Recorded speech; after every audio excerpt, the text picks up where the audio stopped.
Okay, we are now stepping into sequence number 3. You should congratulate yourselves for making it this far and succeeding in the class at least 2/3 of the way, or at least past half, right?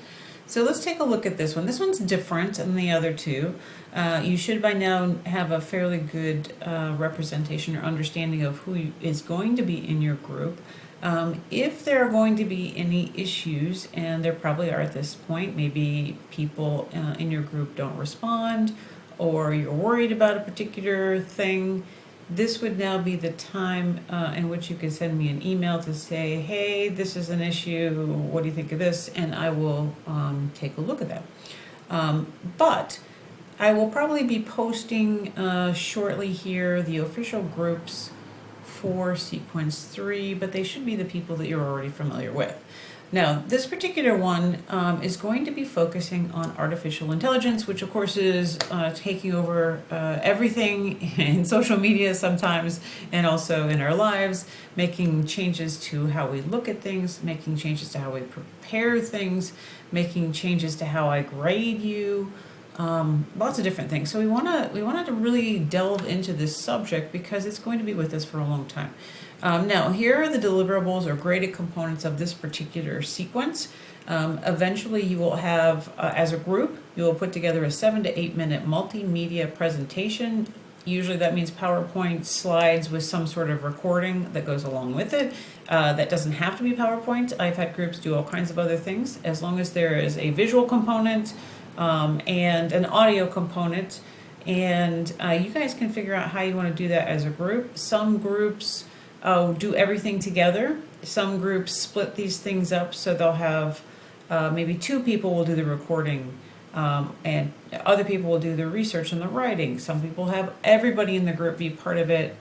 Generally, those are the ones I kind of prefer because I like to see and hear how everybody works, but that isn't always the case with every group. Sometimes people in a group are really good at presenting, but not so good at maybe doing some other part. So groups can split up the jobs in any way, shape, or form they like, as long as they are equal. And number 3 here is a detailed Gantt chart. You'll be learning what a Gantt chart is, but basically it's a quick way of usually we use Excel for the most part. There are other ways of doing it, but Excel is a chart. Usually has a chart, it has everybody's names on it, and it's kind of a chart for showing me which things each person is doing, how much time they're spending doing it, and how far along in the progress it is. So you'll be making the Gantt chart near the beginning, and then you'll be recording how it all works. Now, having said that, let me step back for a minute. You will, as a group, be putting together and having a project manager for your group. Now, one of you will need to volunteer for that. Obviously, there's some really interesting skill sets for that. People who do this in the workplace usually get paid more because it requires organizational skills. Not everybody has organizational skills. The person who is the project manager will be keeping track of what are all the things that are due.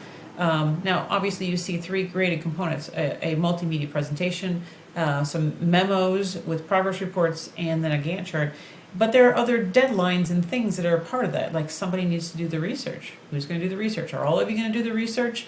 Are all of you going to gather together live, Zoom? How are you going to do that? Who's going to make the progress reports? How that's going to work?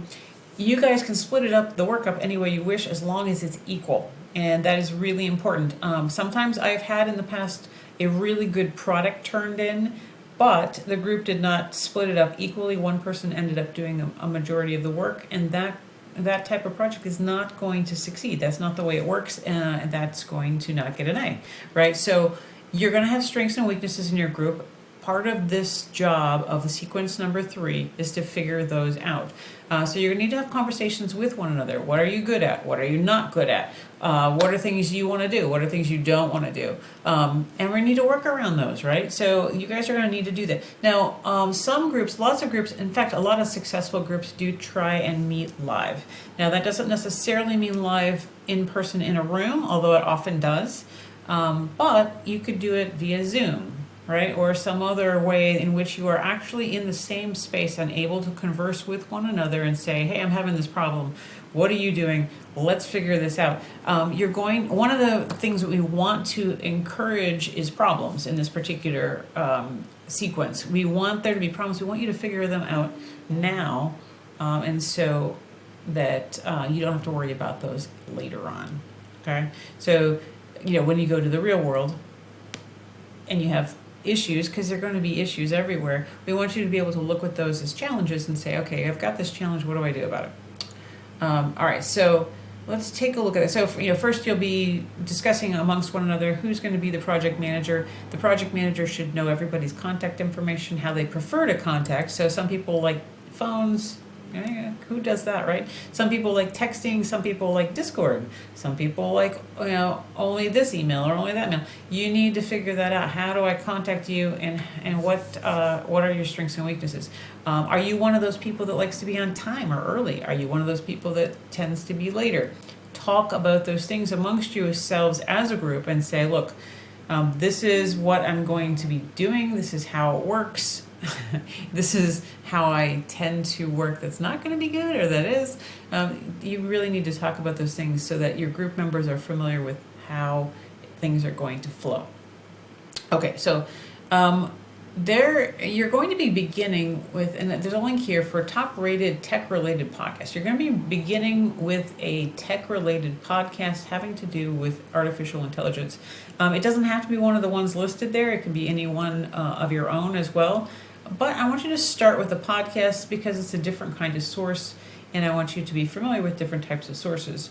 So find one that in one episode, right? So find a podcast, find an episode. That'll be your source number one. These should be a credible, well-researched, in-depth look at a various types of thing having to do with AI. Okay, so that's the main thing that we're talking about. It could be great things about AI. It could be, oh my God, problems about AI. It could be anything having to do with artificial intelligence in any way, shape, or form. It could be, what do we do with it in school? It could be, what do we do with it in business? It could be, how is it going to take over the world? It could be any number of things. You guys can figure that out as a group. All of you will be discussing artificial intelligence, but all of you will no doubt choose different angles of the same topic. So we'll hear all kinds of cool stuff. Your audience, you are mentoring incoming college freshmen who want to be engineering majors. Okay, so assuming that the readers of your proposal are going to be these high school seniors and their parents who are going to be going, oh no, what do we do about artificial intelligence in X area? You're going to persuade them. Your job is to persuade them to take an interest in the type of AI thing that you're discussing. Not really, pretty vague, pretty open to interpretation, right? So basically you need to show them it's relevant to their well-being, their future, their career in some way, and why it's credible, because here's your research, okay? Minimum number of research sources is going to be 3, including the beginning podcast or video episode about AI. Could be a podcast, could be a video of some kind, right? That's okay. Then you're going to need to find at least 2 other corroborating, supporting sources. You're going to be using AI or IEEE to discuss this document, which will be the presentation, right? So what are the information that you're presenting? Where did it come from? You're going to be using pictures. You're going to be labeling those pictures on IEEE, and you're going to have an IEEE references section in the last slide, which will be, these are the sources I used, or we used. The memos, which will be your progress memos, will be, again, memo format. You guys are familiar with that from sequence 1 and 2. So in the presentation, you're going to be presenting, now you're going to have to figure out, you're going to find all this information, right? And then I'm telling you have to do only a 7 to 8 minute presentation. So one of the things you'll be doing is winnowing down a lot of information into a little bit of presentation. That's a really hard thing to do. A lot of people don't do it well. I've listened to a lot of really bad presentations, both by students, but also in business and also in clubs that I'm part of. Lots of bad PowerPoints, right? We don't want bad PowerPoints. We want interesting ones. How do you choose the most interesting thing? That'll be something that you'll get to later on. So you'll have a minimum, that means a C, of at least 6 slides or whatever equivalent if you're using something other than PowerPoint, and at least 1 at the end with the references in IEEE. Again, 7 to 8 minutes long. You'll be doing article stuff. We'll be talking through PowerPoint design, good stuff, bad stuff, as we move along. So this is the kind of broad overview. This is to get you started. Again, a lot of unknown answers and vague things here on purpose because I want you to try working in a group and discussing,